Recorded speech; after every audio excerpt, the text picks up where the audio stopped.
All right, guys, so we're here riding the Sidewinder at Hersheypark, Hershey, Pennsylvania. This is kind of commonly known as a Boomerang roller coaster. I'm sure some of you guys have been on one of these. Or 30. We're gonna go up the spike, forwards, backwards. How many times are you gonna go upside down total? Six. Yeah, that's a lot of math. It's 3 plus 3 is 1, 2, 3, 4, 5, something like that. All right, guys, get ready for it. I'm never quite prepared for when this thing. Oh my God! Here we go! Oh, we're doing the boomerang part of it.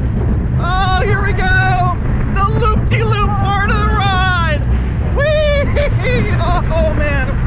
Woo! How'd you do? Did you survive? Barely. Oh my gosh. Okay. And now, you ready for it? Backwards. Backwards. Through all that craziness. Backwards! Oh my God! Backwards loop-de-loop! Oh, and this is an intense ride. Oh, backwards boomerang. And here we go. Oh, we're here. We're back. We're okay. We made it. Woo! That was definitely what, like 5 inversions? 4, 6, 6. 1, 2, 3, 4, 5, 6. 3 plus 3, right? Got it. Math is hard. Oh my gosh. All right, we survived.